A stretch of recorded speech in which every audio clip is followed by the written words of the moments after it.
I really appreciate having Federal Ammo on as a sponsor for this show. They've been a great ammo company for a lot of years. They're really good about working with new media, which I feel like says that they are very on top of things and very with it for a company that has been around as long as they have. And they just have a wide range of selection when it comes to ammo. Everything from their Federal Champion brand, which is a really good, affordable ammo for practice at the range.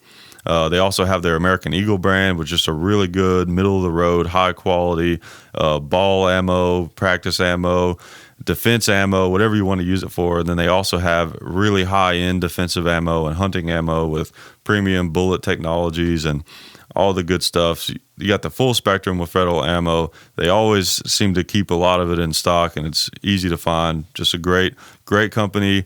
Really happy to have them on as a sponsor and really appreciate them.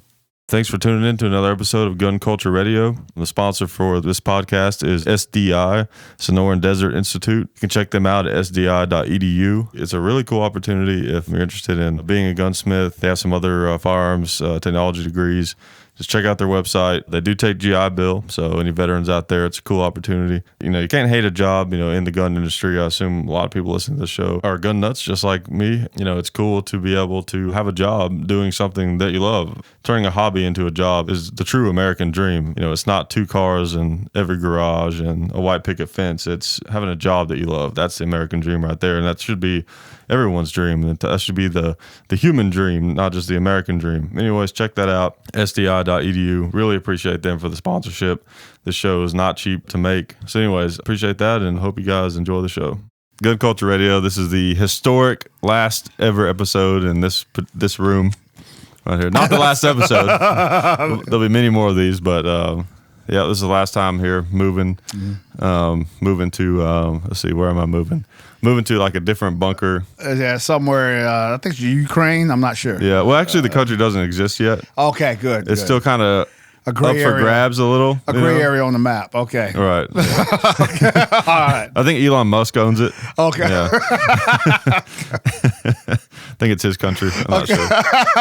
There's an island in Bermuda now. Come on. Yeah. Hey, come on. I say the weather's warm. I like the climate. Yeah, bring on the electric cars. Actually, that stuff is kind of interesting. It scares me a little in the sense of I hope that there's never a time where you can't have gas cars anymore or something. They try to outlaw them. But I don't know. I'm all for an electric car that works. I mean, to me, what I would do is if they have one that worked really well, is I'm getting some interference. Uh-oh. What's that? No. Static. Okay. Yeah. Static. Go ahead. Let me just jumble some stuff around. Yeah, just move some stuff around. That's right. That always works. Yeah, fix it accidentally. Turn it off, turn it back on. Okay, yeah, there you go. All right, yes. What I would do is you have like a gas guzzler. Because you could have an electric car that you do a lot of your long distance driving with. Then you could have an old pickup or a classic car or whatever, and it would balance itself out, so. Well, people, again, they'll keep an old gas guzzler, an old 1972 Gran Torino around because it's just fun to drive. Yeah. Okay. And it pollutes the atmosphere and gets 3 miles per gallon, but hey. Yeah.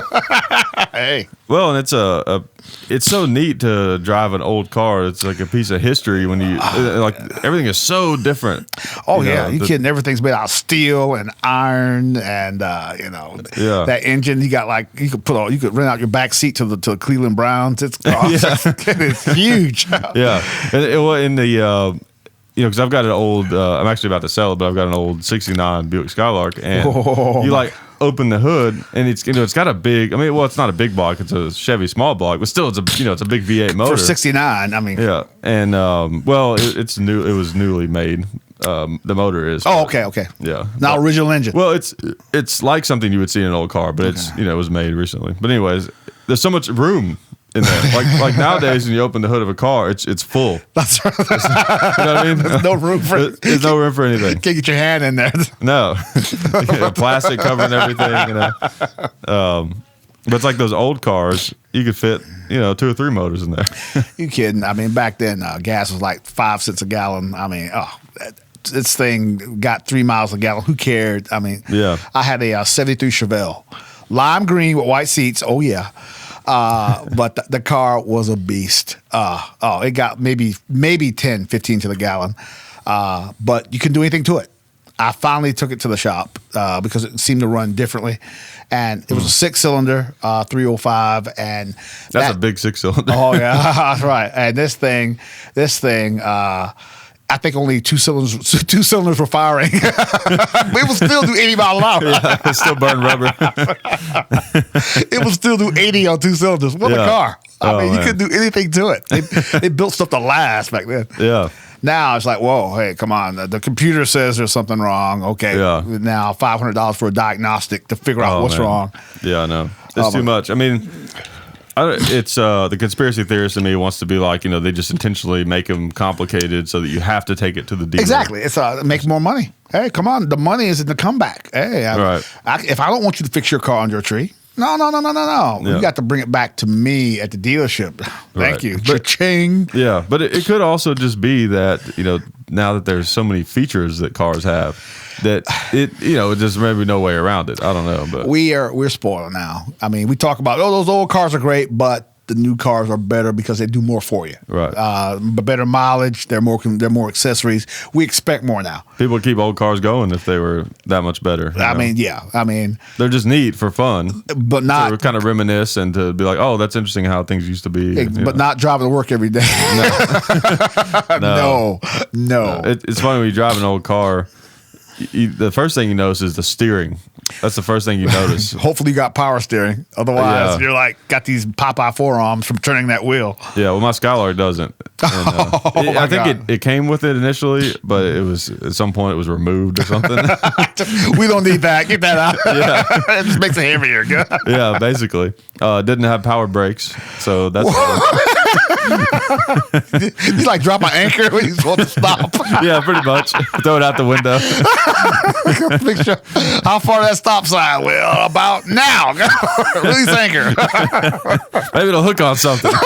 If it don't, well, which another thing make those cars safe. They were tanks. I mean, you kidding? Those cars, say before 1975, right? They were iron and steel. If you hit a car, if a car from back then hit a car now, it'd be over. Oh yeah, that's just okay. They're safe now, but back then the car you hit was also a tank. That's right. That's right. Seatbelt. What's that? Yeah. Hold on. Different attitude. Yeah, different attitude. My parents, again, they came from like the 30s, 40s, 50s. They're like, safety. What the hell are you talking about? Yeah. Just hold on. If you hit a car, just hold on. Just try not to hit anything. That's your safety. Don't let go. What they never crossed their seatbelt. Yeah. In fact, I ain't gonna lie. I think I had my car before I even considered wearing a seatbelt. I mean, when did that become law? Because coming up as a kid, it was like, what? Seatbelt. Well, that's the thing. Like, obviously, you should wear your seatbelt. You have a better chance of survival. Yes, it's true. Yes. You would know better than anybody. I'm here to tell you. Yeah. The time that I came from, so many years ago, back in the last century, and I love saying that. Yeah. It wasn't the concern that it is now. Seatbelts save lives. Yes, they do. Yeah. But again, many, many years ago, people just weren't as worried, or it wasn't a law. Right. There wasn't as much promotion as you see now. Yeah. But well, I don't like it being illegal is the thing. Like, I know when you worked as a didn't you work for? Well, I won't say you worked for a certain hospital as a understood as a paramedic, right? Yes. So I'm sure you saw the results of people not wearing seatbelts. Yeah. They save lives. At least, and at the very least, they cut down on the level of injury you may suffer in a motor vehicle accident. Absolutely wear them. In fact, I think it's good that they make some cars now that won't stop beeping, bells won't stop ringing unless you put that thing on, because it's absolutely necessary. Well, see, I kind of have a little different opinion. I kind of like, if you don't want to wear a seatbelt and you want to take that risk, it's kind of on you, I agree. You live till you die. Yeah. Personally. And I feel like it being against the law, it's more about having more reasons to pull people over. I don't know. But maybe you're right. I don't know. I think the way they look at it, the way they look at that is that if you don't wear your seatbelt, you get injured, and so you don't have insurance. Now the public's going to have to pay for your health care. It's going to cost the public more, the community more, right? Because you didn't wear your seatbelt. That's one way to look at it, which is always a good idea, especially if you have small kids, or any kind of minor. it's always a good idea to wear seatbelts. Right. But then that's and that's of course an argument for a lot of things. I think I get that. It does create a burden on the system if people are doing something that's dangerous and getting hurt and stuff like that. But to me, I mean, the system, it's here to make our lives more enjoyable. It's supposed to make us more free in a way. So to me, it's like, well, yeah, it's a burden on the system, but that's why the system is there in the first place. It's like, why have the system if we can't do anything? I don't know. I mean, I'm sure there's a balance. I don't. It should be like a major felony. What's that? Didn't wear your seatbelt. All right, 15 years. Day for day, no bail. Right. No, it should be a ticket, I guess. Or maybe I don't know, something like if you get in a wreck and get hurt, and you didn't wear your seatbelt, and somebody was injured in your vehicle because they didn't have their seatbelt on. Then there's a fine or something. They make you liable. That will to a certain amount. To a certain amount, not the whole thing. That'd be a little extreme, I think. But like a fine, like. If something bad happens, same thing with guns. It's like let's punish people if something bad happens. Yeah, it puts it in people's mind that hey, look, it's a good idea. Hey man, put your seatbelt on because God forbid something happens. Right. We don't want anybody to get injured. So I mean, it's a good idea. Yeah, it's kind of like the motorcycle helmet thing. And I think I've mentioned this on the podcast before. My thing with that is I don't know how to feel about that because. Well, the libertarian in me wants to be like, people don't want to wear their helmet, then they shouldn't have to. That's their own. They're taking their own risk. Yeah. Especially on a motorcycle, you're not going to hurt anybody because you're not wearing a helmet, just yourself. But one of the things that happens though is there's like a peer pressure, especially in like biker culture. You know what I mean? It can be a very ego-driven kind of macho thing. Oh yeah. Like big time. Just depending and. If you don't want to be the one guy who's lame and wears a helmet, if you don't have to, you know what I mean. But that macho, come on, right? But if everyone has to wear a helmet, and it's like, oh, you got to wear this stupid helmet. But okay, you put it on and strap it up. Yeah, exactly. So I hate this, but I'm putting it on. Yeah. So I feel like especially when I drive through states where they don't have helmet laws, and you see that almost no one wears a helmet. I kind of suspect that a lot of people don't wear it because of peer pressure, not because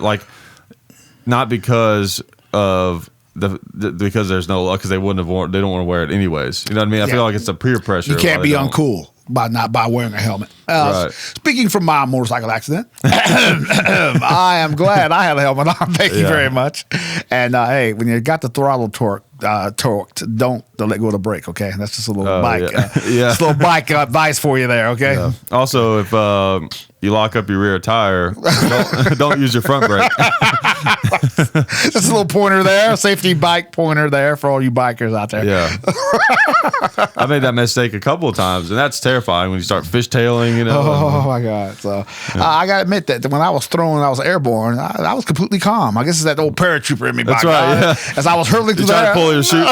There was no chute. I was good to go till that tree jumped out in front of me. See, you should have ride a motorcycle with a parachute on. That's right. Or like one of those wingsuits. There you go. If you had a wingsuit, you could have just steered out of the way. Very cool in my body wingsuit. Very cool. Yeah, very cool. No helmet. Very cool. I wonder what would happen if you were wearing a wingsuit on like a racing motorcycle going like 180 miles an hour. I guess you did. If you could just lift off. The flaps just catch air. And just forget the bike. It's just gone. It just goes off. Yeah. Still did the parachute though. Still did the parachute. Yeah, hey. That's true. Yeah. But I remember that. Let's try that. That'll be in the next video. That's right. Somebody else will try. Yeah. Because as I hit that tree and ended up in that creek, I remember this old lady. I remember coming to, and this lady's over me praying. Right? That's never good. Not never good. I thought no. She's over me praying, and I looked around. And I thought, okay, I guess I can hear her praying over me. So she apparently stopped, saw me laying in the ditch, ran out, started praying over me. I hope you called an ambulance before you started praying. I appreciate the prayers. Right. Appreciate it. But somebody called 911. Yeah. Let's do that. Let's do that first. Let's not have the wake yet. Yeah. Yeah. Make sure I'm going out. Let's not rush into things. That's right. Let's don't get premature here. Yeah. Let's don't put the cart before the horse. Right. So yes, say again, a strong advocate for obvious reasons of wearing a helmet and the vest they give you, those safety vests when you sliding at 100 miles an hour down the highway. So they're fun. Yeah. Bikes are great, but you gotta be careful. I'm actually selling my motorcycle. I was into it really big for a while, and then I don't know. It just got to the point where I got a dog, and I got my truck now, and I like to take him places. Well, yeah. It's a fun recreation vehicle. Problem I found out real quick: it's harder to get a bike financed than a car. Harder too. It's harder because they realize that if hard times ever come, they know it's gonna be the first thing to go. Yeah, that's true. But I just got to the point where I don't ride it as much, and it's like, well, since I don't ride it as often, I'm not going to be as good at it.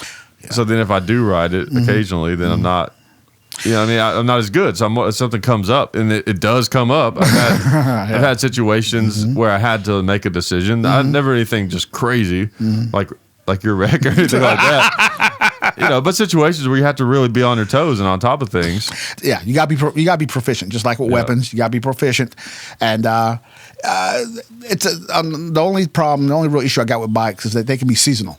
Depending on where you live, you got about 5-6 months of good riding weather. You're rusty, when you get and back. then see you next spring, and then Yeah, I see some hardcore guys out there. Yeah, 15 degrees, 2 foot of snow. Let's go. Yeah, and I was one of those guys for a little while, but then just got I don't know, just. I thought I was going to be real into the biker culture and really never got into it and just didn't feel like me. And then, when I bought my truck, I just kind of got to where I just didn't ride it anymore, so. I was in Germany and I saw them pull into this Tankstellen, which is gas station for all you non-German speakers, where these guys pulled up in this gas station. Two big Aryan-looking Germans, 6'2", 6'4", complete black leather, ride like 400 bikes. 500 bikes. Okay, yeah. Little small bikes, big guys, all decked out in leather, black, ride these little bikes. I went, dude, okay, man, yeah, you're cool. Yeah, you're cool, dude. Yeah, you're cool. That's funny. Yeah, there is definitely a tough guy image that comes with bikes sometimes. Now, a lot of them are really cool, but there are those. It's like with guns. Yeah. It's the same thing. It's like. It's interesting. There's a lot of situations in life where because they do a thing or they have it or in a circumstance, it gives them the ability to feel like they're better than other people.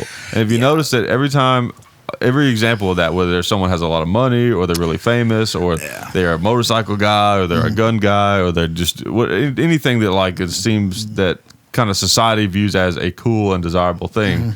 It's like people are always just split.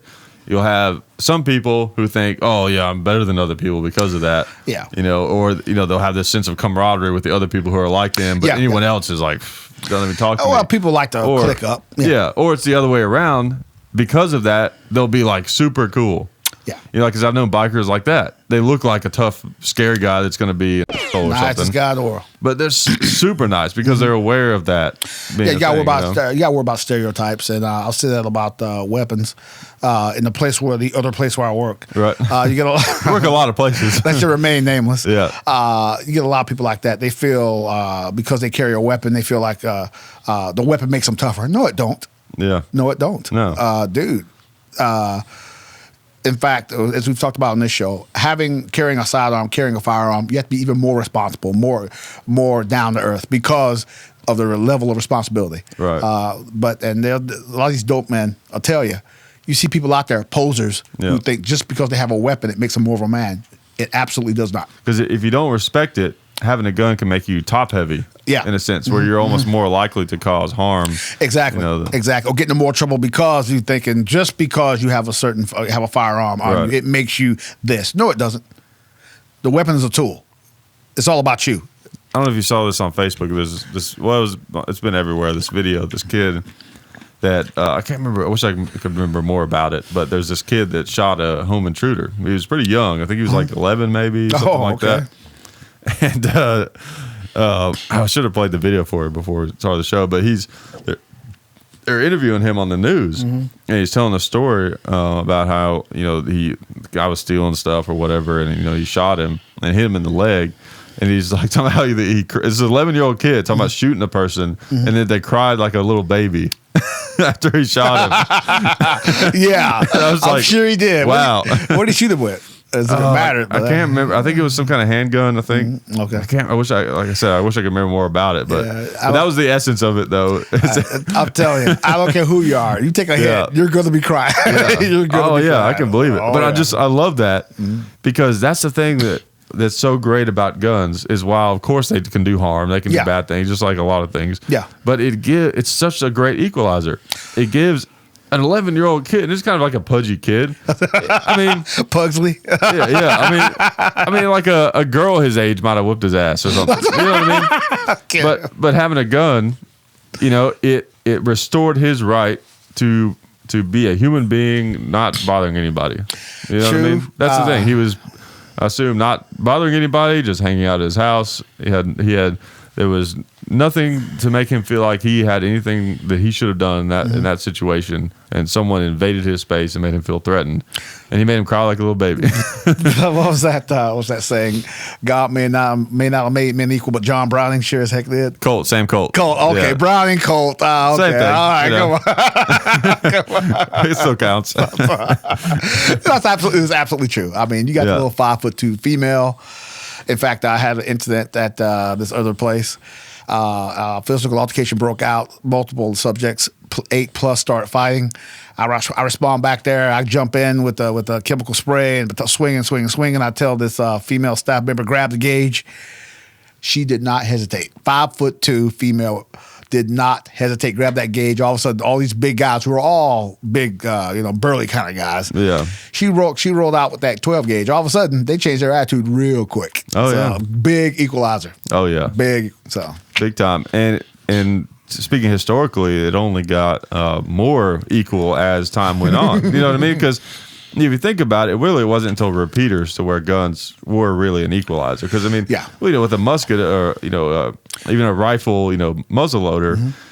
It's still just one shot, so it's really just kind of a enhanced sword. Really, I mean, really, if you think about it, I mean, it's a long range sword or a better arrow. I mean, what Civil War? The Civil War, they could get off like 3 shots in a minute, which was a high rate of fire for a muzzleloader. Yeah. But you could be, if it's you versus like 4 people, you're done basically. Well, they had revolvers. Well, yeah, they did. That's true. They have revolvers. But as far as like if that's all you had was just that rifle, but once and the revolvers, of course, a repeater. But once repeaters came around. If you had, 4 or 5 shots before you reloaded, and it was you versus like 3 or 4 other people, they might still get you. They've all got those guns too. But the thing is, it's like you're going to be a little harder to mess with. It is an equalizer, exactly. In fact, guns being an equalizer, I read somewhere that until the mid 19th century, the English longbow was just as effective as a muzzleloader. Yeah. I mean, I could see that. That thing load it faster, I guess. Right? Oh yeah, and you could get out to 400 yards. That thing. Oh, holy crap! 400 yards. Anything under 100, it will go through a man. Wow. Probably a little less. Wait, what time period did you say? It was the English longbow was as effective as firearms up until the mid 19th century. Okay, the mid 19th century. 1860s. Yeah. Okay. I could see that to an extent. Well, yeah, to an extent. I mean, they're probably the rifled muzzle is probably rifle more muskets accurate. And all that, more accurate out to a mile. But rate of fire, I'm thinking just on rate of fire. Yeah, rate of fire, especially like close in. Oh, yeah. Rate of fire. I mean, or like moderate range. Ask Custer about that. But But rate of fire and accuracy. If you got somebody that's trained, knows how to use it, and again, under 100 yards, will go through a man. Yeah, dude. But at least Custer didn't have to lug that heavy Gatling gun through there. Yeah, that would have been a pain. Yeah, what a pain. It would have had back trouble for years, probably. That's right. I knew I forgot something. Yeah.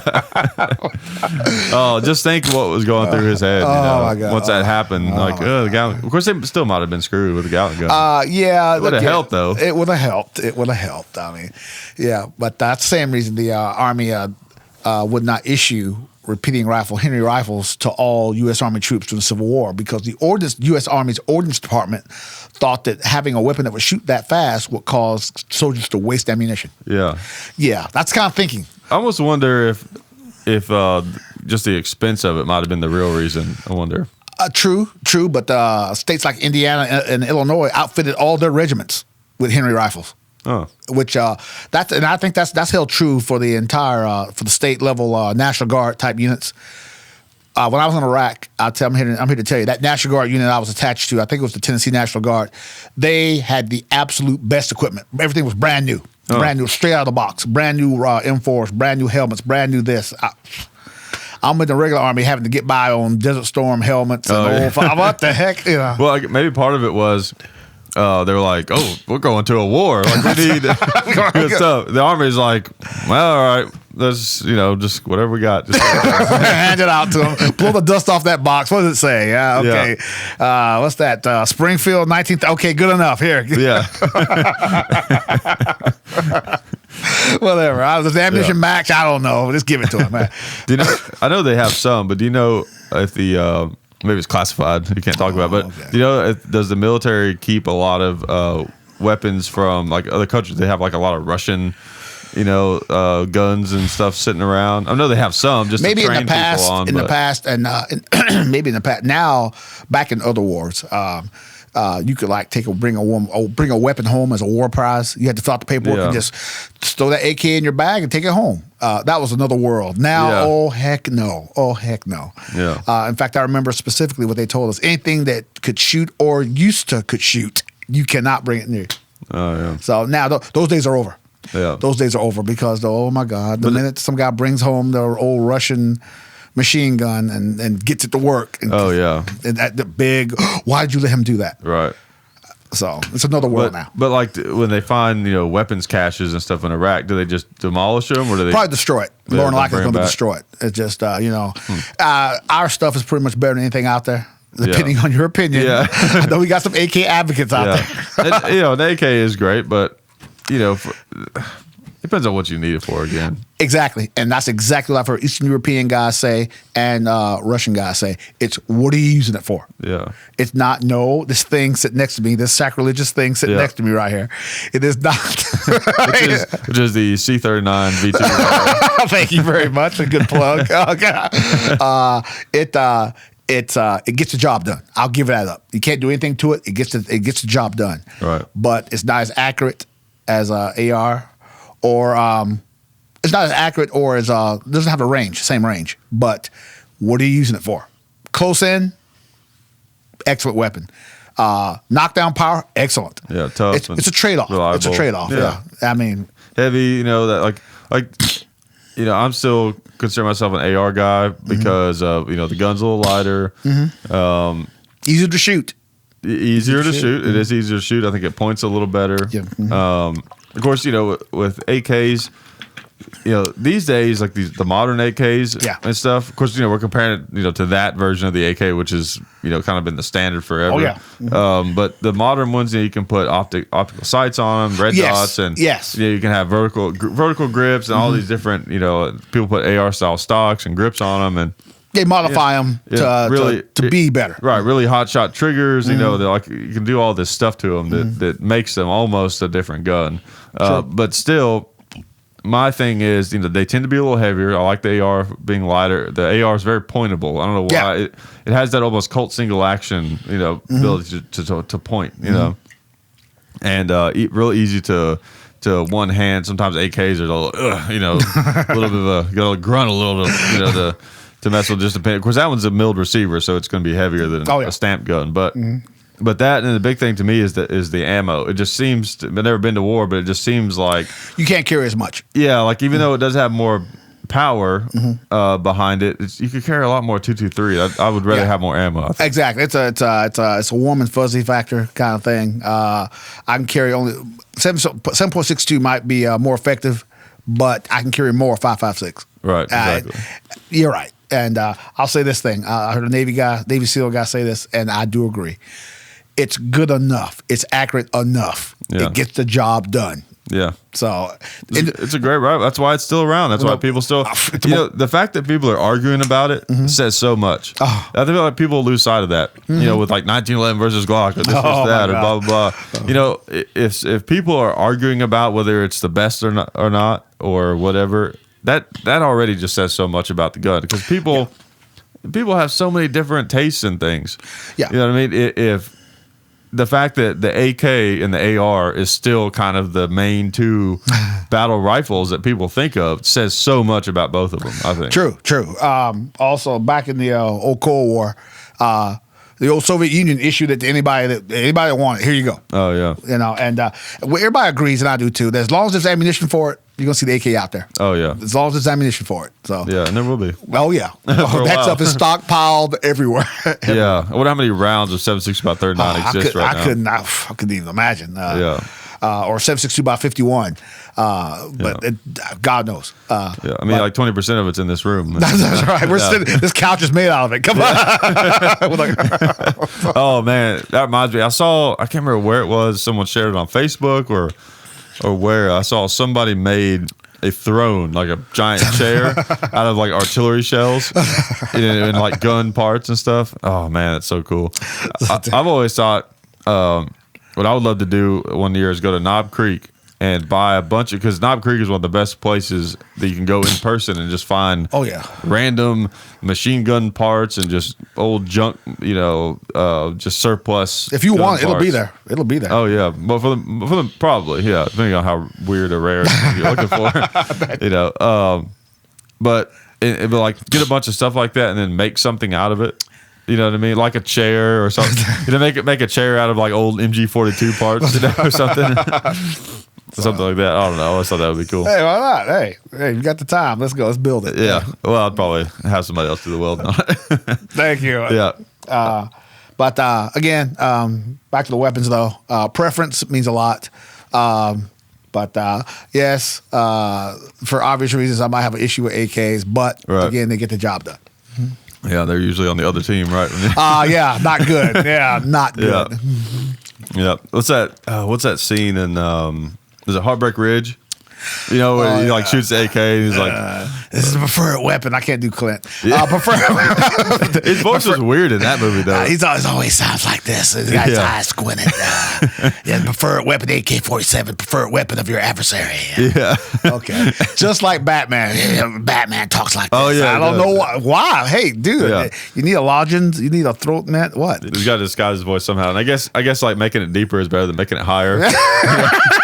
I'm Batman. I'm Batman. How you doing? Yeah, right, dude. Yeah, right. But it might throw off his enemies, though. Yeah, the Joker will be really intimidated.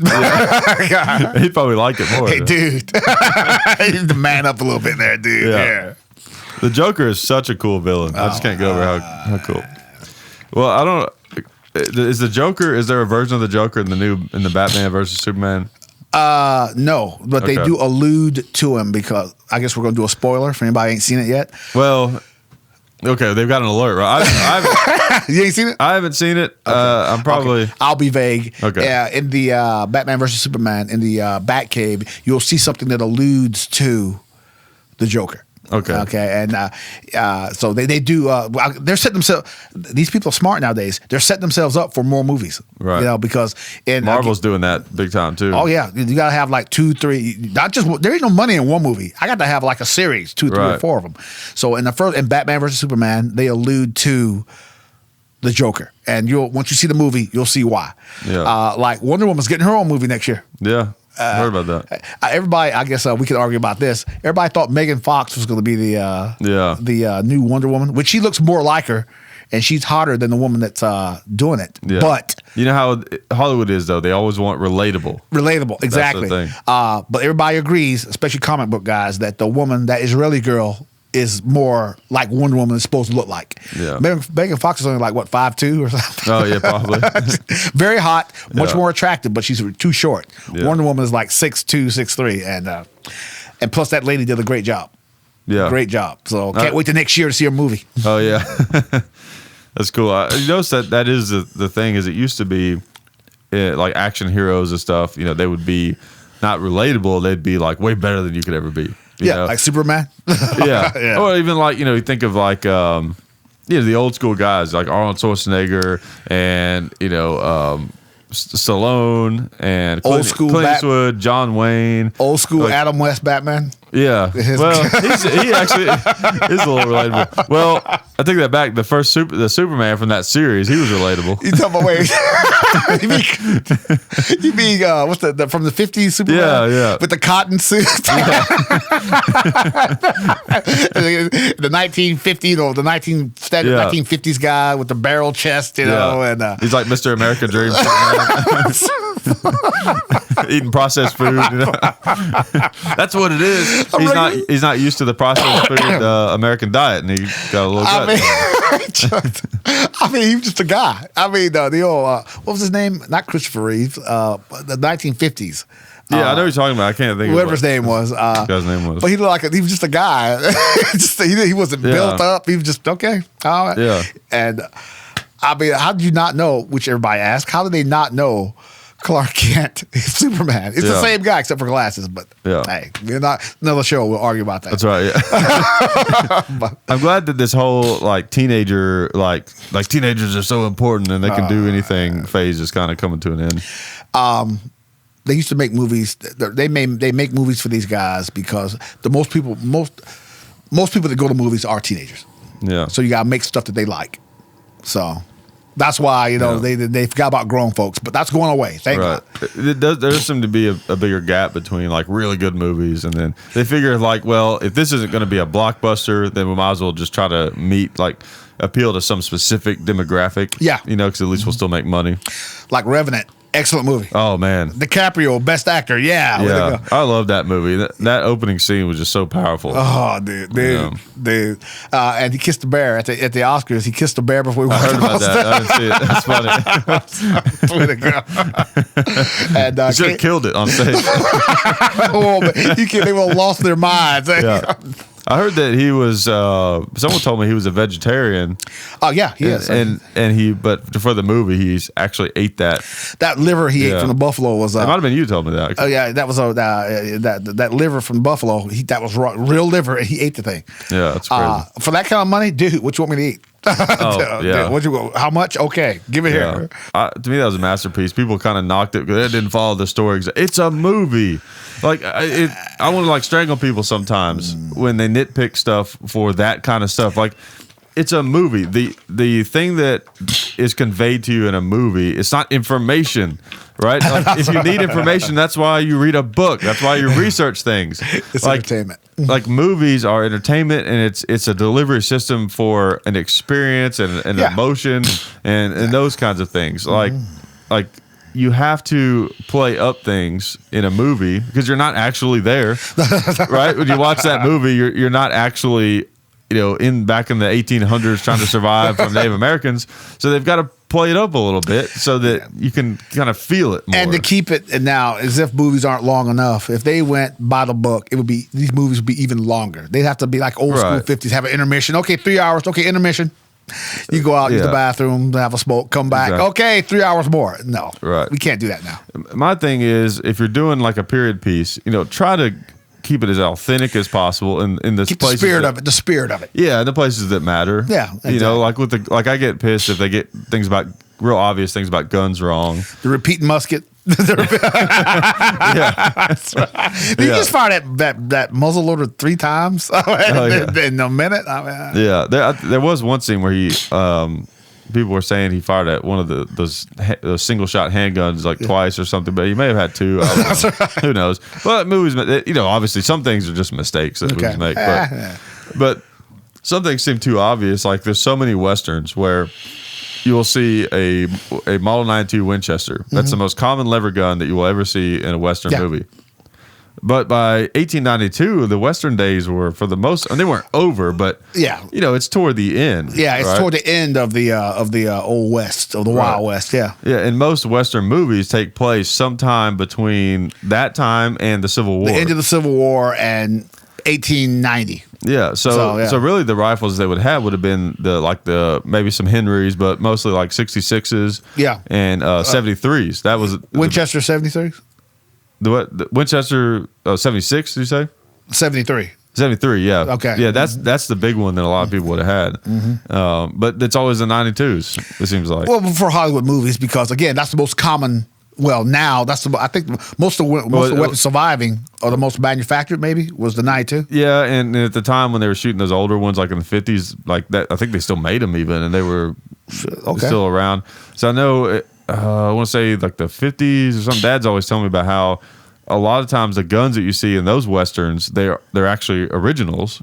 Because there were no reproductions back then. So you had to get the original one. And they weren't as valuable then. Oh, yeah, because there were so many of them. They were everywhere. Yeah, exactly. Like years ago, I remember going to a shop, a pawn shop back home when I was a kid, maybe 14, 15. There was an M1 sitting in the window.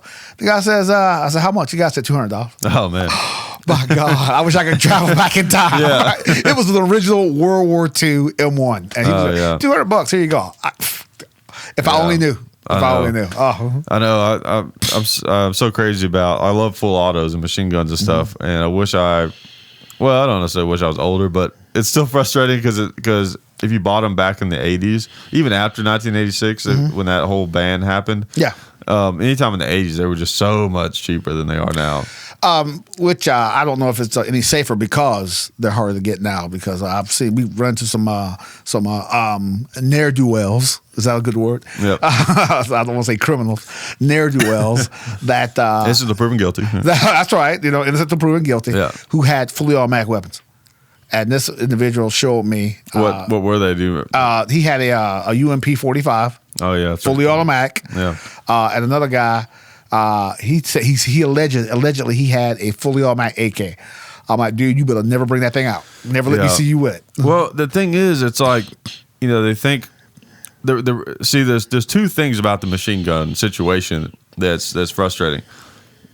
The regulation of them goes back to the 30s. Yeah, like all the John Dillinger, all those guys. Yeah. Of course, they stole their guns from the government. That's right. Most of them they did. They rob an armory. Bonnie and Clyde did. They rob an armory. Yeah, and now they got a BAR. Yeah, so from the government, but yet the government's response to that is, these civilians had machine guns. Now you could buy them. You could like order a Thompson from Go on the front seat, drive off. Yeah, but most of the outlaws that were using them, they just steal them. So their logic has already failed. But so the regulation is one thing, and at that time, the $200 tax stamp was a lot of money. Now it's compared to the price of a machine gun, it's nothing. It's like pocket change compared to what you pay $200. Take debit. I mean, here you go. Because you're paying for like even the cheapest machine gun is going to be like $4 or $5 grand. Yeah. So $200 is nothing, but at that time it was a lot of money. So that was their way of kind of controlling them and make them.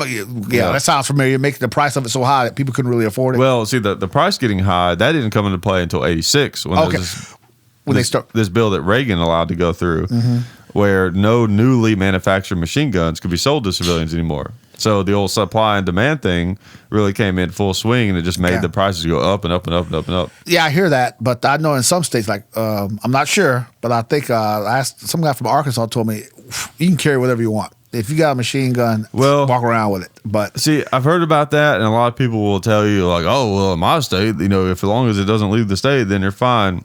Well, here's the thing, like. Yes, there are some states that have passed laws, like saying that if as long as you don't take it out of state, then you're not bound by federal law.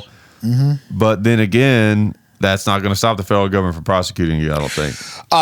You're right. Something can be legal at the state level and be illegal marijuana, right? At the federal level. And see, the government leaves that alone because it'd be really unpopular if the government came in, swooped in, and tried to do something about that. But with guns, you better believe that they wouldn't feel bad about that. I was in Alabama once. I think they're very liberal. That's the appropriate amount of time to be in Alabama once. No, I'm just kidding. Fine state, the fine people of Alabama. We have no problem. It's just fun to make fun of states. I'm sure people make fun of Tennessee all the time. Their carry laws are very liberal. In fact, every store we stopped at had a sign: "You cannot open carry in here." Oh. Because apparently in Alabama, I don't know. I've heard this, but I do know that their carry law is very liberal. But people walk around with rifles across their back, which we all agree is not necessarily a good idea. Right. But it's apparently so liberal that store owners are like, hey, man, you can't walk in here with open carry. So yeah. Well, that's the thing. That reminds me. There's a sketch on YouTube that some guys did. There's a YouTube channel called We the Internet. Yeah. You can tell that they must be funded by someone who has a lot of money because their production values are like super high. It's like TV show level almost quality of production. But yeah, they only have like 10,000 subscribers or something like that. So they're funded by somebody. I don't know who it is. But they have this sketch that's really cool. They have a couple of kind of pro-gun sketches. They do a lot of different comedy sketches, but they have this one about this guy, and he's like this overboard patriot guy, and he's like carrying an AR-15. Okay. And he goes around all these different places. And let's see, I guess Jared will have to cut this out, but I'll just say it because it won't make sense without. But like everywhere he goes, people call him a you know? And what's cool is the reason I see it as kind of even pro-gun is because they're not saying that like he shouldn't be allowed to have that gun. They're just saying it's kind of a move to just put it in people's face like that. Yeah. You know what I mean? We're not in theater. We're not in combat. Yeah, I mean, right? yeah. Like, I mean, and you don't want to make people feel uncomfortable. Right. Like, that's not the purpose of it. Like, I'm around guns all the time. Yeah. And if I see some guy that even looks that makes me even the slightest uneasy about their appearance, and they have a rifle, it's going to make me feel like I need to watch that person while I'm there. You know what I mean? I don't feel like it's wrong to feel that way. No, it's not. And you, as anyone that does carry, I strongly say you should carry professionally. You cannot and the purpose is not to make people feel uncomfortable. Yeah. You're not. In fact, you want to carry professionally, responsibly, because you want people to, even if they know you carry, you want them to feel okay with you carrying. Right. You want them to, in fact, you want people to feel good that you're there and they know that you do carry. Right. Because if you make people feel uncomfortable, that's bad business. You can't do that. No. Yeah, and there's there's another YouTuber. His name is Yankee Marshall. He did the podcast one time. Some people don't like him. Like, I don't obviously agree with everything he says, but he's a guy that really thinks outside the box. Yeah. You know, and he's a gun guy, and he's like up in I think Washington or I forget, somewhere up in that area. I forget where, but he's a real good at like thinking outside the box, whether I agree or disagree with him. And one thing he said once that I really liked is he said, what's more important than how like prepared and trained and like how much gun that they're carrying is that just more people carry. Because he said what's better than having like one hotshot trainer in an area where like some guy's trying to shoot up the place is like 20 people carrying 380s. And I agree with that. Yeah. You know what I mean? Because if like 90% of people carried guns, it wouldn't matter if they all had 22s, single shot 22s. Yeah. They're going to overpower this one guy who wants to be shoot people. You know what I mean? So like, I thought that was a really cool point that he made. What was that place I just saw the news? Some kid, 25-year-old male, white. He had some emotional issues because his old lady left him. So he dressed up in this weird, I don't want to say clown suit, and walked into a TV station. Wait, do you not want to say clown suit, but it is a clown suit? Or is it not a clown suit and you don't want to say that it is one? I don't want to offend any clowns out there. You have a big clown following out there. On the news. Was he a juggalo? Was he a fan of ICP or something? Was he part of the insane clown posse? So whatever he was wearing, it was a big yellow suit with a cape. Okay. That puts him in a category. So it was a big yellow suit in a cape with wing flaps, right? And he had a problem with his old lady, and they broke up. So his answer to that was to walk into a TV station and say he had a bomb strapped to him. Oh, and he was not going to stop unless they broadcasted it, right? And the laughing made me forget why I brought this story up. But what happened was that police confronted him, and I remember why I brought this.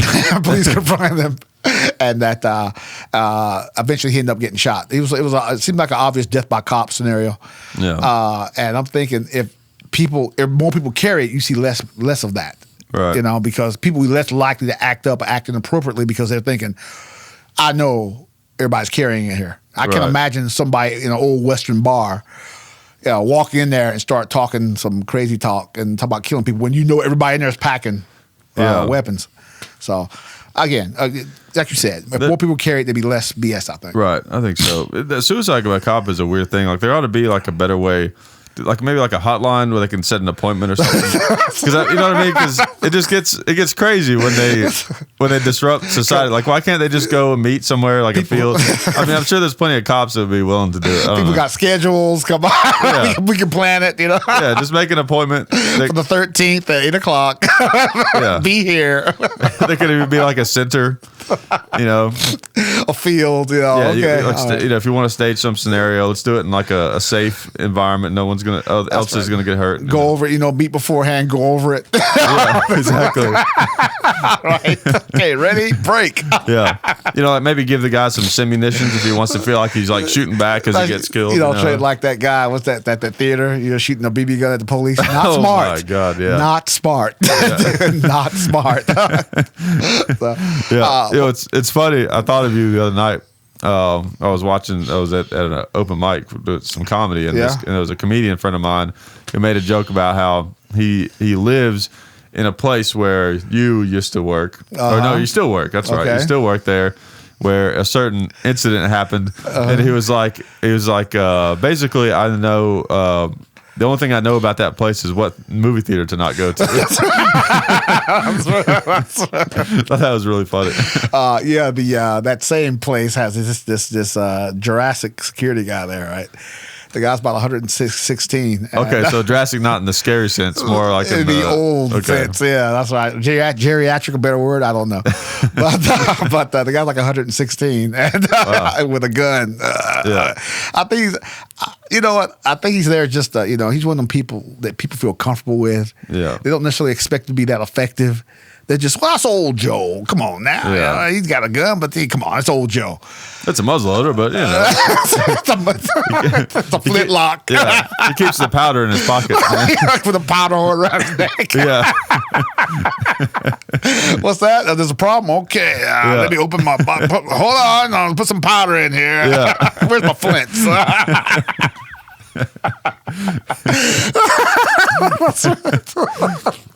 What the? Baltimore PD just blasted. I believe it was Baltimore PD blasted some kid. Okay, boys and girls. Safety note: if you got a gun and the police roll up, don't point it at them. That's not smart. Don't do that. No.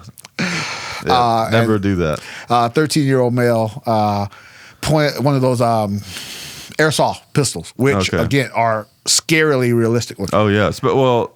You know, they got the orange tip, but you can just paint that. Yeah. You know? And he waved it, brandished it in front of the police. They let him have it. And everybody like, oh my God, hey, police roll up. You wave a gun. What do you think's going to happen? Yeah. I don't know. Hey. I don't know. That place where we used to work. We used to work. They had that person that wanted to do a suicide by cop. The person got distraught, ran out, and just blasted 3 rounds. Are you talking about, let's be vague, you're talking about the situation where it was a 380 and one of the rounds went through the officer's door? And hit the like almost hit his foot? Yeah. Mm-hmm. Yeah. Well, and I say that wasn't either of us that happened to. That was an actual. We're security. That was an actual police officer. Yeah, like I said, because everyone agreed that if another group of guys would have been there, he was a guy's wish. He was a guy's wish. Yeah, which they know who to fire on and who not to. Right. Because police are very effective, but also police are very regulated too. Yeah. They have to respond according to their protocol. And people know that. So I think that when people want to do those scenarios, they know I can do this, I can do that because I know the police are going to react a certain way. Right. Other people, contract people, well, maybe they ain't got the same restrictions. Maybe their rules of engagement, their function is a lot more broader. Right. They can do a lot more with a lot less restriction. Yeah. Hey, it works. Believe me. Yeah, it's crazy that this is the last episode. In this place, and They Live We Sleep Studios. Well, I'm excited. I'm gonna, the place the new place I'm gonna be living. It's gonna be a bigger room, so I'm gonna set up more things and have a little more room for the podcast, and hopefully have some cool things set up. I want to do some more shows and stuff. No problem. I want to do a show with you, so hopefully we can make that happen at some point. It's just. It's hard, to balance the time, and of course, and to do these shows, of course, it costs money. And the thing is, I don't I don't like asking, the viewers for money. You know what I mean? Like I get that that's a good way to do it. Like some people who are content creators, they have like Patreon accounts, and stuff like that. Like they won't get help from from companies. They'll just go straight to that. That's a cool way to do it. But I don't know. I hate to ask for money from the people who watch the videos, because that's kind of part of the nature of YouTube, where it's all free. Mm-hmm. You know what I mean? I like to let let the companies take on that load. Yeah. I think you might lose a little bit of credibility too. Maybe. Well, it costs money to do this. Everybody knows that. Yeah, it does. You could say either way. I mean, some people. Of course, the nice thing about like AdSense on YouTube is that you don't know. My phone just went off. You don't know what company it is. That's paying you or whatever. Dude, I don't have no idea how this works. I come here, I talk to this thing, and I leave. People hear it. Come here, sit here, talk to that. Okay, all right, time to go. All right, see you. Yeah, I have no idea how this works. but it's interesting though, like all the different ways that content creators have figured out to like be able to fund their projects. Okay, and, all that kind of stuff. But like basically the way AdSense works. So sometimes people will say like, why was there an Obama ad or a Bernie Sanders ad or something like that before, or a Hillary Clinton ad before your video? Well, it's like we don't have any control over that. And honestly, like, if they're getting me money, you know what I mean? I don't care. Hey, dude. I don't care if they hate guns.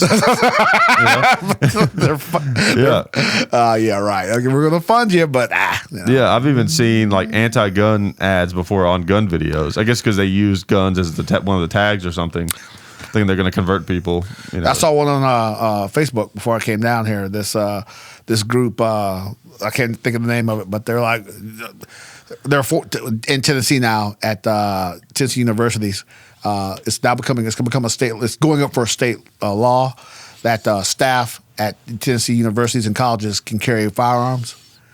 And the way this ad put it is that they're forcing staff to carry guns. I don't think so. No, I don't think they're not ordering.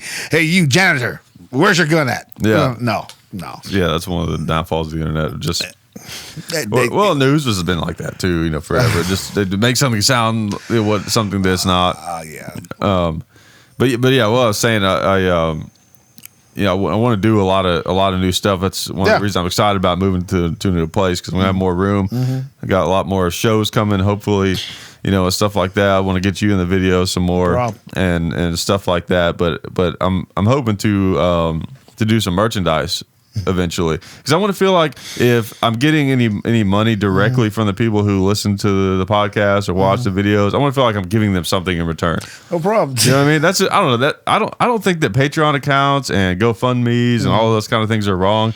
Like if something happened to where YouTube tried to shut us down again, or you know what I mean, or just something crazy happened like that where we needed money to keep going, then we'd probably have to go down that road. But so I don't think that those are bad. I think channels who use that method, I think if you like the channel, you should support it. If you like it. But do like a Big John action figure. Yeah, there you go. Why not? Why not? We need a Derek action figure is what we need. The couch. 1911 across my chest. Yeah. Why not? Hey, yeah. What I want to do is I want to do a Derek T-shirt at least. Or carpet. Throw a rug. I'm thinking about doing like a Snuggie, it's gonna say like the times that I wear this, which I'll be remain nameless. We gotta get some hot model with this big. We'll make it pale blue footies. With a flap in the back for those late night bathroom calls.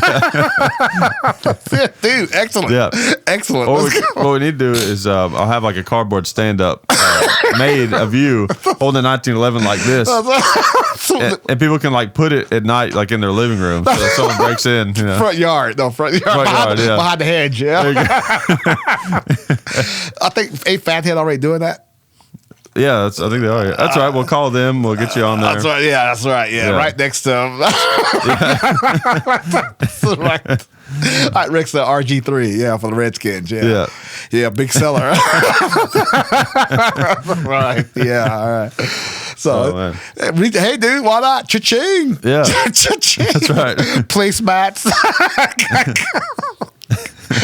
Car seat covers. Come on, man. Yeah. Collectible plates. Think ahead. Come on. Cha-ching. Yeah. Come on.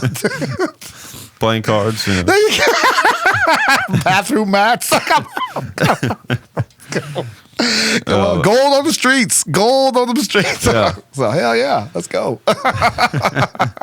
But yeah, I really do though. I want to try to do some shirts and stuff. So if anybody listening would, I want to. Because it is kind of expensive to do shirt. You got to pay somebody to do the design. Yeah. You got to like have a certain number of them made and all that kind of stuff or whatever. So if there is anybody listening who thinks they would buy one, of course I'll make the price as fair as I can. But I want to do quality shirts. That's the thing. I would rather have because I know I've bought shirts before from people that like I was a fan of or something like that, and I was excited to have a shirt of theirs. But then when you get the shirt, it's like not a shirt you want to wear because it's not comfortable or it's only weird. The best here. We only do the top quality. That's right. Yeah, it's gonna be gold plated. Next to our factory in Taiwan. Yeah, which is where we're shooting. Which is where we're taping from, by the way. Yeah, it's convenient. I'll go ahead and just Taiwan. Okay, right next to your factory. Rambo's still stick fighting. I got a match right after this. Yeah. He's getting kind of old now, so he's not doing as well as he used to. I'm kind of not healing up like I used to. Yeah. Yeah. The old what's his name doesn't come around asking him for missions anymore. That's right. Well, Jesus. Yeah. But the idea, dude. Yeah. Golden merchandising. Yeah. Merchandising. The real money. Yeah. Well, that's how like George Lucas, made so much money off Star Wars. Oh yeah, dude, come on. Also in Spaceballs, yogurt.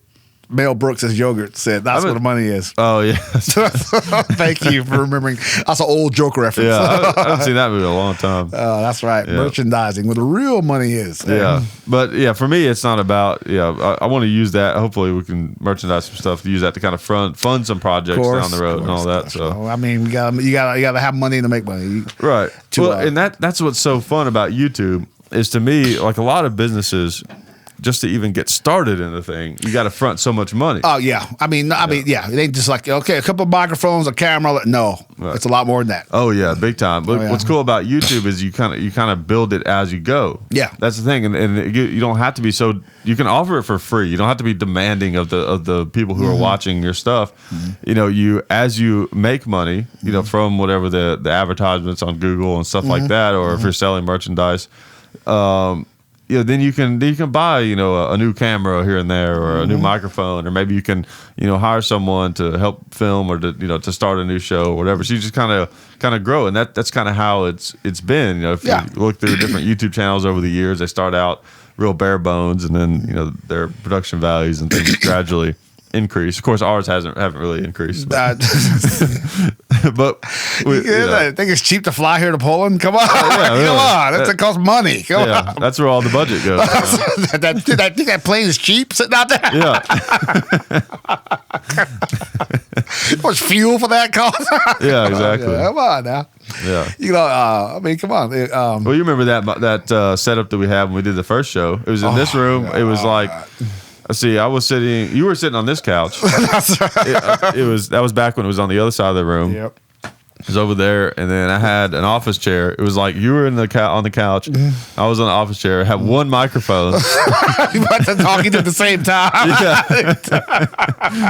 And I was like leaning back in the chair. I didn't realize you had to be like close to it. Yeah, lean back. We'd take turns leaning forward to talking. Yeah. I know. If you listen to episode 1, it's like the quality is so bad on that audio. That's how you get it done. That's how you get started. But it's kind of fun to like reflect back though. Oh my god! To see like how far I've come or whatever. Oh yeah. But yeah, it's been really fun though. I appreciate so much you being able to come on and be on the show and stuff. And come on, dude. If I wasn't here, I'd be, I don't know, who knows. I'd be down by the river fishing or something. Yeah. I don't know.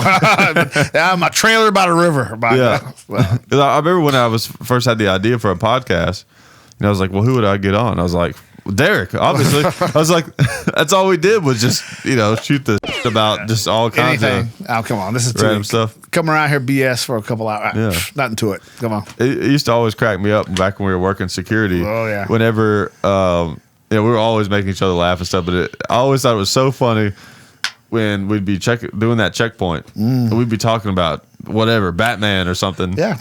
Something nerdy or whatever. It makes the time pass. I mean, the time flew. Hey, 4 o'clock, let's get out of here before something happens. Yeah.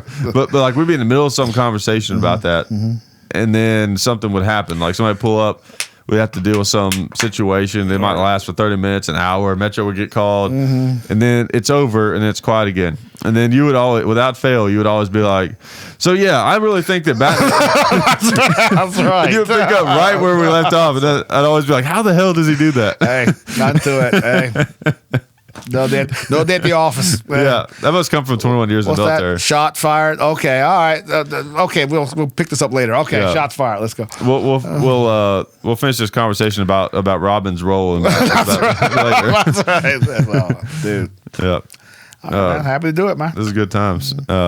It sounds like we're ending the show. We still got time though. We do? Yeah. Okay. I thought we're wrapping up. Yeah. I wanted to make sure that we sufficiently reminisce since it's the last episode in the classic original My studio. God, when I came over that hill, that wagon, and we had, the old lady was on the buckboard, and they had the axle. You cleared off this land, built this house with your bare hands. Back when we had microphones, you had to crank them to do the work. I'm like a hand crank. The trade off on it. Yeah. In the video we had it was like the old, it was like one of those old video cameras with the black powder. Get under there. Okay, don't move for 30 seconds. Your show was a series of pictures of stills. Yeah, pretty much. Hey, you got to start somewhere. Somewhere. Well, I know in the first few episodes we didn't have video. I remember, and then I just got to where I was like, I think it just. I like it. Like some people probably listen to on iTunes. Yeah. But I know some people like to watch the video, and sometimes I'll have a problem, like the camera will cut out or something like that. It's very very Howard Sternish, because I know he does that too. I mean, he's on the radio, but also he does video too. Yeah, because sometimes because I know I like to watch podcasts on YouTube. Well, I was watching one when you came over today. I was watching Joe Rogan. He was talking to the guy from what's that YouTube channel, Unbox Therapy or something like that. And it's.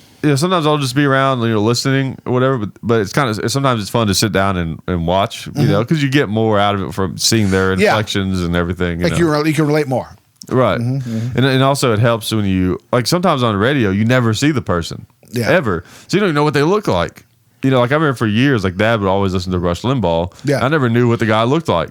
And then I saw him. I was like, "Oh, that's what he looks like." Exactly. That's right. That's the exact reaction people have if they don't see it. They get this voice, and then in their mind they picture how they think the person looks, and then when they see it, they're like, "Whoa!" Yeah, dude, it's like a weird shock. Yeah, dude, you don't look nothing like I thought you did. Yeah. So with the video, it's also I feel like I just know from watching podcasts, if I'm just listening, but I've seen them on video a lot, I can kind of picture in my head what they're doing and the way they're behaving. So it almost makes it better somehow. It's more relatable. You can see, because you can see the person. Right.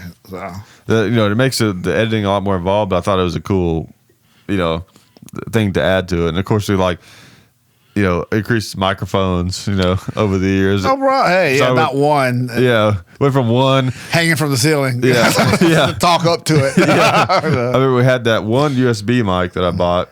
I can't remember who made it. It was like $100 or something. And then I was like, okay, well, that didn't work out that great. So then I bought another one. So they had two USB microphones, and then someone told me, they're like, "Oh no, you don't want USB. You got to get real XLR mics." And I was like, "Okay." Well, you get what you pay for, as always. Yeah, you do. Now I went to Guitar Center and then bought some condenser mics, and we're still working on that rift when the opening rift.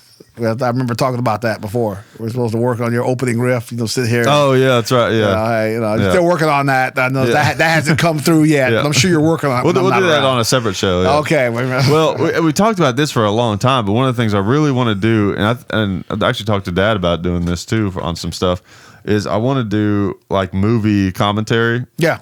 I just don't have a good way to do it here. But in the new place, I'm hoping I'll be able to have a setup to do it. One thing I'm thinking about doing is just to eliminate the extra editing. Is have like a screen set up, or I could do like a green screen maybe, but have like a monitor that'll still look okay on camera. We just sit in front of it and watch the movie, and then just make comments as the movie goes along.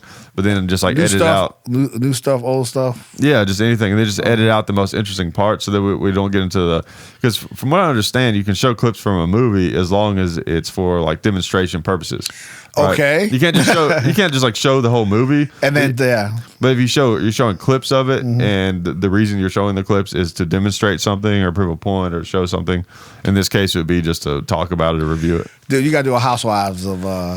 You got to do a Housewives. So she's got to do a Housewives of Tennessee or Oklahoma show. That'd be. We got to do it. We did our own sitcom. That's right. Why not? Hollywood, you listening?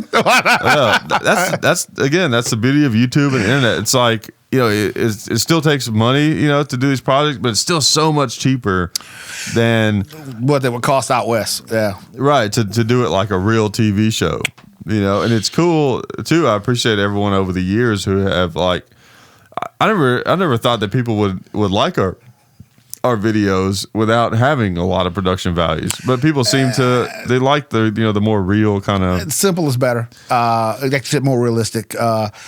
I think that's why you see like some of these reality shows. One reason the other companies go for them is that the production costs are just half of what it would cost to do it any other way. And again, you can the people are happy to be on TV. Exactly. And you can get, I'm not going to mention anybody. I got the one just popped into my mind, but I'm not going to say it. Okay. I'm not going to say it. No. No time for a lawsuit. Thank you very much. Duck Dynasty? I didn't say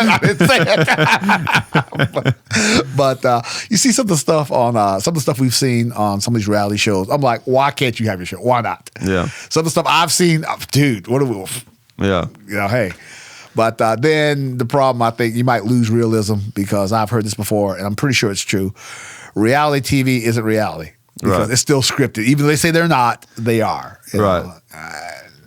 Because some of the stuff I've seen, I'm like, okay, come on. Really? Yeah. That was just totally off the cuff. That wasn't planned. Come on. Right. So. Well, it's like, for example, that new show that I've been doing. Well, there's only one episode. Depends on when people are listening to this. I filmed episode 2 on just a couple of days ago with a comedian named Joe Kelly, and the first one was Josh Lewis. Like parts of it are scripted, like kind of the way that we do it. Basically, is the beginning we do kind of like a joke at the beginning, and like for example, on the first episode with this guy named Josh Lewis, we pretended like he lived at the Parthenon, downtown or whatever. Then like I was picking him up from there. So we started with like a joke, and then once that's over, then we have like a real conversation on the drive there. So then we have use some footage from the drive over there, and then that's not scripted. We just talk. Yeah. And then when we get there, I like show him the gun. And on some of the things, like there's a part where he like picked out the target and he said like a bunch of funny stuff. Like he thought about it a little bit beforehand, So it's not can't be totally unscripted off the cuff. Right, totally unscripted is really hard because you'd have to have, like you just have to film. The problem with 100% off unscripted a show like that is that you'd spend all this time shooting this episode and then. If something got screwed up or it didn't work out right or something like that, then you just lost all that. How much usable stuff do you actually have? I mean, now that you said that, I can see where there has to be some scripting. Right. Or more, is that the right word? You can still make it kind of real, though. More guidance. Just, right. Like, let's talk about this, and then just go from there. And give them a subject to talk about. Yeah, exactly. So I get it, but I think part of the problem on some reality shows is they make it unrealistically scripted. Like they try to play it off as being unscripted, but it obviously is because it's just kind of crazy. Like when they start arguing for no apparent reason. Yeah, I mean, exactly. Okay, like that stuff. Like that's the thing. This day and age, like things like podcasts are so popular. People want to hear just interesting things. Like people are just more interested in things than they used to be because of the internet. So like instead of on Pawn Stars, the employees arguing about like who ate all my Skittles. You're not going to do that. Yeah, because that's the kind of stuff they do on those shows. They could have a conversation just about something that's interesting. Yeah. Even if it was a little scripted, like, hey, I'll ask you about this time you did that one thing. And just tell that story, and that would be cool. Good Skittles comment. I like that because I'm sure at Pawn Stars, they're going, Skittles, that's a good idea. Yeah, they are. But is that not the kind of stuff they do, though? I mean, just so much of that. They I think a little bit of overacting. Exactly. Housewives, which somebody loves that. Oh yeah. I'm like this seems just a little bit obvious to you that they just started arguing about if they're sitting around the pool, they start arguing about this totally because they've got to have drama. For no reason. I think I have interesting people. I think you got to have interesting people who talk about things that are relevant, and then that makes the show interesting. Right. Like it doesn't have to be drama based. Exactly. Drama and conflict is not the only thing that people find interesting. Exactly. So if you got interesting people in the first place, then they talk about relevant things. All right. Now I realize you can't have that every time. Right. but I don't think staging arguments. Glock 1911. No, Glock. No. That's okay. There's a reality show. 20-year veteran Navy SEAL lives with 19-year or 25-year-old hipster lives with his parents. Exactly. Like that's the show. What's the name of those shows? I'm trying. What's it called? They got those house shows. Got all these people who are completely different from each other. Right. Living all together in this house for no apparent reason. Look how different they are. They don't get along. Exactly. You got the Navy veteran, the mature older guy living with the 19-year-old high school. Okay. We get it. They're different. Yes, and they are just not gonna get along because they're different in the first place. And let's watch them. Yeah. Okay, dude. I'm kind of short of time. I don't. No thanks. No thanks. This is the kind of stuff in life I try to avoid. Exactly. But I will say, what's that show that what's his name had? Flavor Flav. I know what you're talking about. I've seen bits and pieces of it. Hey, dude, if you're one of those shows, hey, I'm in. Dude, you got 40 hot chick. Oh, dude, I'm there. Yeah. I'll be the guy at the back. Just don't ask me anything. I'll just sit there. Oh, the guy's nuts. If that guy gets a show, dude, where's yours? That's all I got to say. Yeah, really. Of course, those shows are pretty short-lived. That's one thing. Yes, and you're in there. You do your 6, 8, 10 episodes. Okay, out. Yeah. And some of these, I don't know who. It's not all about the big networks either anymore. I think Netflix they're making big money. Doing their own production, and it's not big budget either. Have you noticed there's a big trend? I don't know. This may not be true, but it seems like to me there's a big trend towards like franchising, like franchises. You know what I mean? Yeah. Like you've got like Marvel. Yeah. Oh yeah. And then you've got like a lot of people. I think they've realized in entertainment. Maybe they've always realized this. I don't know. Someone can correct me if I'm wrong. But it does seem like there's more of where you have like a lot of the same thing because and I get that because if you like with Star Wars, what's happening with them? Because if you like it, like I really like Star Wars, so it excites me that they're gonna be putting out a lot of content. Yeah. That has to do with Star Wars. Instead of like trying all these different things, it's like we got something that works. Let's just stick with it. And people will say like, they're just milking that, they're running it into the ground.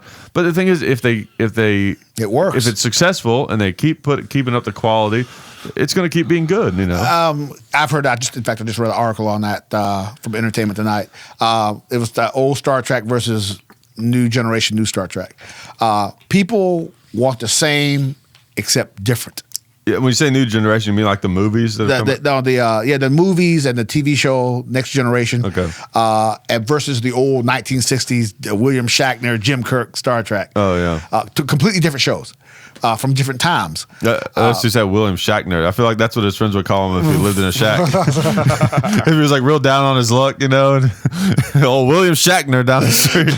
I'm sure in my old Southern accent I mispronounced that name of that old boy, but I'll read up on the actual pronunciation. Well, we'll have to keep that one on the back burner because if he ever loses all of his money, goes broke, then we know what to call him. That's true. But they say that in modern movies, people want to. What you run into is that the reason you see so many episodes or what's the word I'm looking for? They make series or the series movies is that people. That's where the money is for one thing. Right. You know, you don't just make one movie. You got to plan like a series of them, like all the prequels and the sequels and all that. That's where the money is. Two, people want the same thing, but they want to be slightly different. Yeah, and I actually like that. Yeah. You know, people I'm sure will knock it like, oh, it's just about money. But I actually like that because if I like something, I want to see more of it. I want to live in that universe. Like, you ever had a song that you really like, and you're like, oh man, I just want to play it over and over. I wish I could just live in this song. I wish there was a version of this song. You know what I mean? That would just be like a really long version of it. Oh yeah, like extended play. Yeah, I'm like that with movies sometimes. Exactly, and then the other group of people is that people who don't want to try anything new. Yeah, you know, I like what I like. That's what I want to see. Right, and they will pay over and over again to see the same thing. So yeah, you know, critics will always say that, you know, it's the same thing over again. It's about money. Yes, but people know what they like. Right. When they said that about The Force Awakens, which I liked it. Yeah. I mean, I thought it was cool. Like, yeah, they used the same ideas from a lot of the other Star Wars movies. But what did people complain about the most about the prequels? They said it wasn't a Star Wars movie. It didn't remind them of the originals. Well, now it shouldn't have, because it was a prequel. This happened before the original movie. Yeah, and you know, the prequel. There were so many things they could have done better about the prequels. But you know, if you watch them with an open mind and try to. That's one of the negative. You know, it's one of the greatest things that I'll still say this. It's the internet is one of the greatest things that's ever happened to mankind in the written recorded history, at least. But one of the bad things about it is when you hear there's such a flood of information. When you hear a lot about something like the prequels being bad, a lot of people actually liked them when they first came out, especially like the first one. Yeah. But then it's like once the rumor got out that a lot of people didn't like it, and it's like that mob mentality. It's like fun to not like it. Now I'm not a fan. I'm not defending the prequels. I'm not a big fan of them. But there is a mob mentality that kind of happens with something where if enough people decide they don't like it, then it becomes fun to be part of the crowd that doesn't like herd mentality, like you said. Right. Yeah. You know, you can't please everybody. And I'm sure that's what Lucas is saying. You can't please everybody. Enough people like it that he kept making them. Right. And there were some obvious little things that they could have done to make, like, not use so much CGI.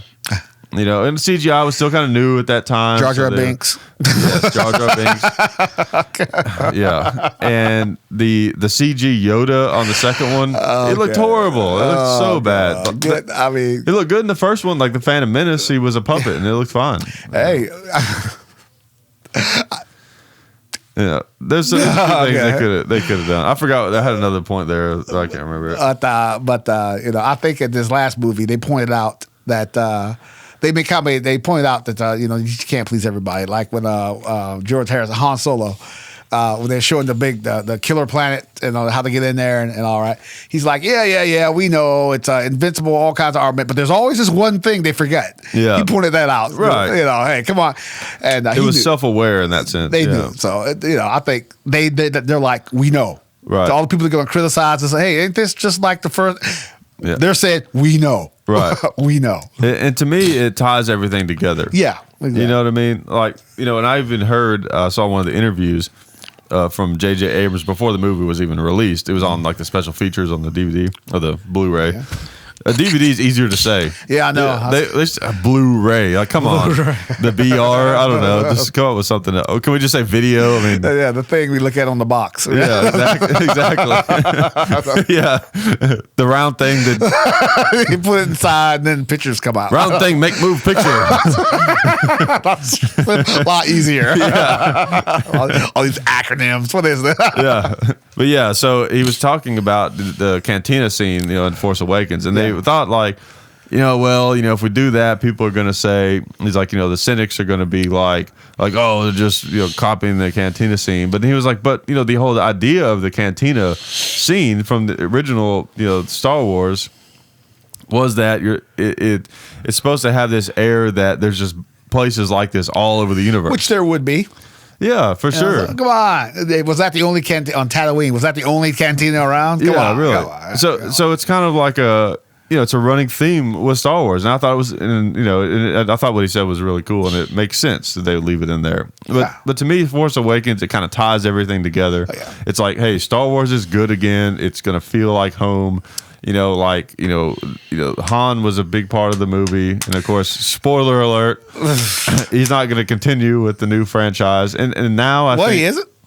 What? I didn't know that he's not. I thought you saw the movie. Well, okay, wait. He's getting his own series.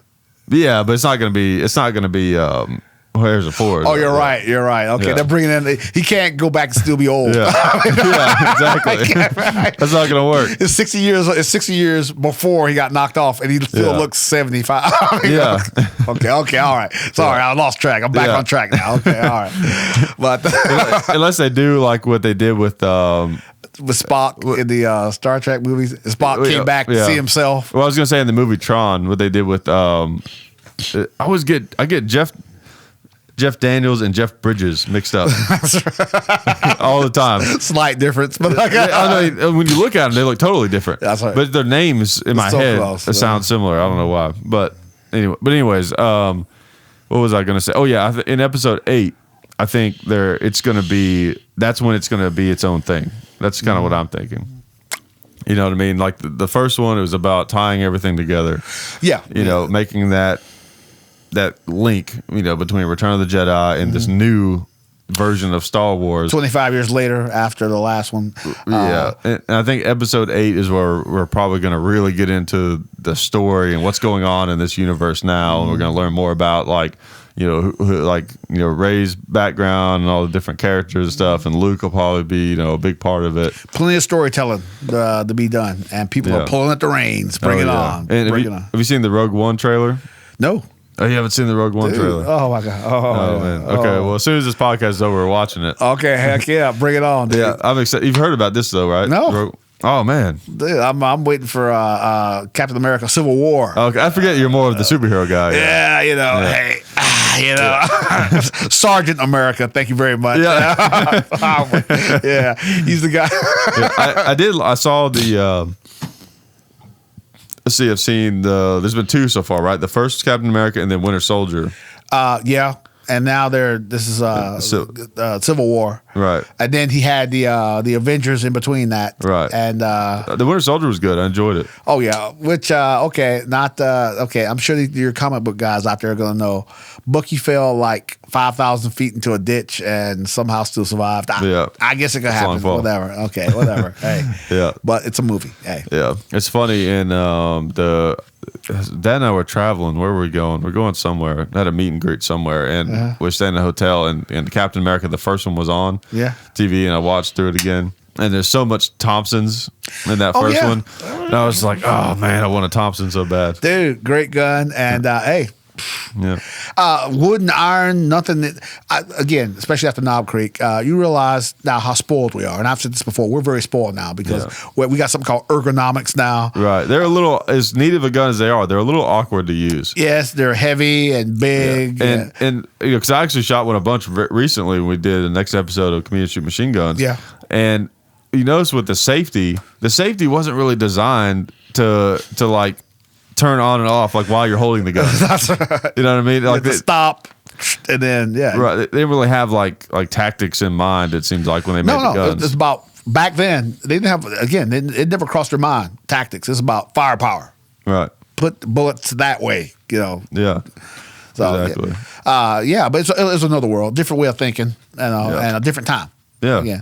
And I was kind of, again, you're right. It was kind of awkward to hold. Yeah, heavy. And then did it do the thing? Like the thing I always notice when I bring the Thompson up to my shoulder is because the back of the receiver it's such a giant chunk of metal. The stock wants to go up under my armpit. He kind of wants to do that. Yeah, it did. And but again, I think because of that weight, it made it very controllable too. Yeah, you didn't have to worry about recoil. That's true. You had to be able. There was none of this lightweight, stuff we got now with this ultra modern stuff. It was about you had to be person enough, not man enough, person enough to control that weapon and put them bullets where you want them to, where you wanted them to go. Right. There's something smooth, really neat and smooth about just the rate of fire they have and the sound. Wasn't too fast, wasn't too slow.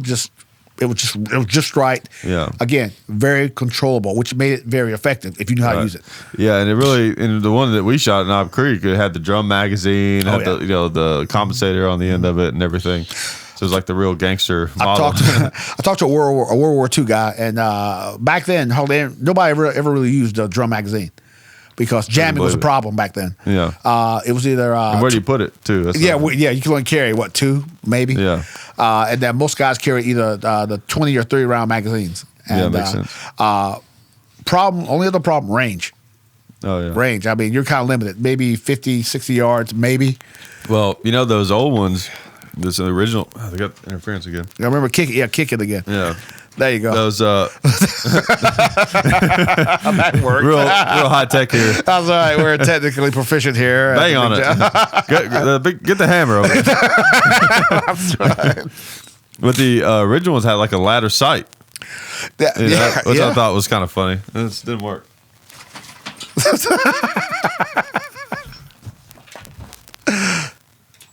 Yeah, that worked there. That's obviously. We're spoiled with red dot sights and all that, and laser pointers. Yeah. Come on. Yeah, but it's all good stuff. I mean, guns have gotten better. I love the Thompson so much because I'm just such a nut for history and World War II. The gun just has so much history and just such a visually just pleasing gun to look at. Yeah. It's just so neat. But if I had to go to war tomorrow and I was going to carry a submachine gun, it wouldn't be a Thompson. What would you carry? Grease gun? I've heard some mixed things about the reliability of the UMPs, but honestly, like one of the UMP series guns, like the UMP-40 or the UMP-45 or something, I really like those. Like MP5s? Yeah, I like the MP5, for 9mm.